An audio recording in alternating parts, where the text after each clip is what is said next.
This channel does not promote any violent, harmful, or illegal activities. All content provided by this channel is meant for an educational purpose only. নমস্কার, স্বাগত আপনাকে টিভি9 বাংলায়। আমি দীপ রয়েছে আপনার সঙ্গে। শুরুতেই যে খবরে নজর রাখবো, তৃণমূল কাউন্সিলরের লাঠিতে প্রাণ গেল 81 বছরের বৃদ্ধের। প্রতিবেশীর বিরুদ্ধে বেআইনি নির্মাণের অভিযোগ করেছিলেন বৃদ্ধ। পুরসভায় অভিযোগ জানানোয় কাউন্সিলরের রোষানলে পড়েন পরিবারের দাবি, কাউন্সিলর রবীন ভট্টাচার্য লাঠিতেই মৃত্যু হয়েছে ওই বৃদ্ধের। এই ঘটনার কথা সামনে আসতে উত্তর ব্যারাকপুর জুড়ে শোরগোল পড়ে গেছে।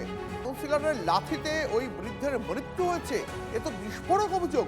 পুলিশি তদন্তে এখনো পর্যন্ত কি কি তথ্য সামনে এসেছে? দেখো, এই কাউন্সিলরের নামে ব্যারাকপুর থানায় অভিযোগ দায়ের করেছেন তার পরিবার। এখনো পর্যন্ত কাউন্সিলরকে পুলিশ জিজ্ঞাসাবাদের জন্য তাকে থানায় এখনো পর্যন্ত ডাকেননি বা পুলিশ যাননি।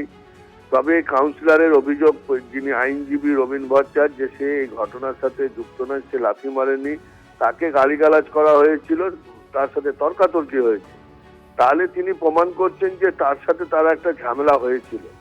যখন যে স্বীকারোক্তি করছেন যে তার সাথে তিনি ঝামেলা হয়েছে, তাহলে ঝামেলা কেন হলো, কি নিয়ে হলো, পুলিশ এখনো তাকে জিজ্ঞাসাবাদের জন্য থানায় ডাকলো না, এটাই একটা প্রশ্নচিহ্ন তুলছে বিরোধীরা। তবে দেখো, এই ঘটনায় কিন্তু যথেষ্ট রাজনৈতিক মোড় নিয়েছে ব্যারাকপুর শিল্পাঞ্চলে। কারণ রবীন ভট্টাচার্য হচ্ছে একজন তৃণমূলের বহুদিনের তিনি নেতা এবং বহু জন্মলগ্ন থেকে তিনি তৃণমূল করেন এবং এখানে তিনি ক্যান্টনমেন্টের কাউন্সিলর আগে ছিলেন, এখন নর্থ ব্যারাকপুর পৌরসভার 23 নম্বর ওয়ার্ডের কাউন্সিলর। তবে সেই ঘটনা কিন্তু রবীন ভট্টাচার্যের আগেও রবীন ভট্টাচার্যের সাথে গোষ্ঠীদ্বন্দ্বে তৃণমূল ছিল, তার সাথে তৃণমূলের দুই গ্রুপ ছিল, তার সাথে ঝামেলা ছিল এখানে। দেখো, এই ঘটনা কিন্তু এখন কোনো রাজনীতির রং নেই। একজন সাধারণ মানুষ, তার বাড়ির পাশে প্রতিবেশী, তিনি তার অভিযোগ জানিয়েছেন ইলিগাল কনস্ট্রাকশন পৌরসভায়। এটা তার ন্যায্য অধিকার। সে বারবার তিনি নাকি বলছেন রবীন ভট্টাচার্যকে জানানো সত্ত্বেও তিনি কর্ণপাত করেননি, তাই তারা বাধ্য হয়ে পৌরসভায় তার প্রতিবাদ তারা জানিয়েছিলেন যে তাদের লিখিত মাধ্যমে যে তাদের আইনানুগ ব্যবস্থা না হোক ইলিগাল কনস্ট্রাকশন। তারপরেও এই ইলিগাল কনস্ট্রাকশন তাদের এই যে দিয়েছে, এরই তার কৈফিয়ত জানতে এসেছিলেন, কেন তারা তাকে টপকে কেন তারা পৌরসভায় গিয়েছেন। দেখো, এইটা একটা মানুষের যেমন একটা তার মৌলিক অধিকার। বিস্ফোরক অভিযোগ, তৃণমূল কাউন্সিলর তিনি লাথি মারায় ওই বৃদ্ধের মৃত্যু হয়েছে, এমনটাই অভিযোগ করছেন মৃতের পরিবার। আপনাদের শোনাবো ওই মৃত ওই বৃদ্ধের পুত্র এবং তার পুত্রবধূ, তাদের কি অভিযোগ। আমাকে বলছে কী হয়েছিল রে, আমি বলি এই ব্যাপার। বাবা চল দেখি কী বলছে শুনে আসি। হ্যাঁ, বাবার সঙ্গে তাড়াহুড়ো করে গেছে, গিয়ে বলে দাদা কী হয়েছে বলেছে। বাবাকে হট করে বাবাকে বলছে এই করতে, তুই বাবাকে গালাগাল দিয়ে বলছে তুই আমাকে দালালি করতে এসেছিস বলে। বাবা সবাই যেই গালাগাল দিয়েছে, বাবার সঙ্গে কলারটা ধরেছে। যেই কলার ধরেছে তখন আমি বাবা তুই ছেড়ে দাও, যেই ছাড়তে বলেছি বাবাকে বলি ছেড়ে দাও, তখন আমাকে তখন 2-3 থাপড়া মেরেছে কাউন্সিলর 2-3 থাপড়া মেরেছে।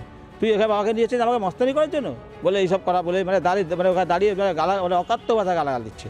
তারপরে তো বাবাকে ঠেলে পরে লাথি মেরেছে এমন জায়গায়, বাবা তোর সঙ্গে সঙ্গেই বাবু ওখানেই বাইরে হয়ে গেছে। মানে বাবাকে নিয়ে এসেছি, নিয়ে তারপর ডাক্তারবাবু এখানে পাঞ্চ করেছে, এই করেছে, তা করেছে।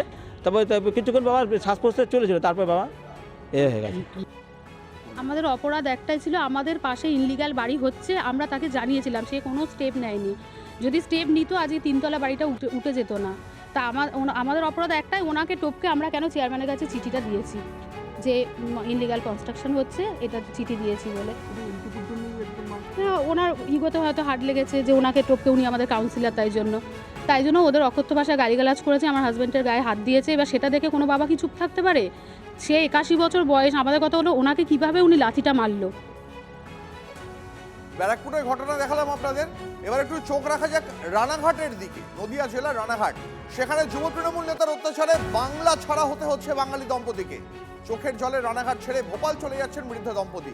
পাশাপাশি দুটো ছবি দেখাচ্ছে এই মুহূর্তে আপনাদের। একদিকে দেখাচ্ছি উত্তর ব্যারাকপুরের ছবি, উত্তর ব্যারাকপুরে সেখানে কাউন্সিলরের লাঠিতে বৃদ্ধের মৃত্যুর অভিযোগ। অন্যদিকে রানাঘাটের ছবি দেখাচ্ছি, সেখানে বৃদ্ধ দম্পতি তাদের বাংলা ছেড়ে চলে যেতে হচ্ছে, তার কারণ শাসক দলের নেতার চোখ রাঙানি, মৃত্যু, খুনের হুমকি দেওয়া হচ্ছে পর্যন্ত।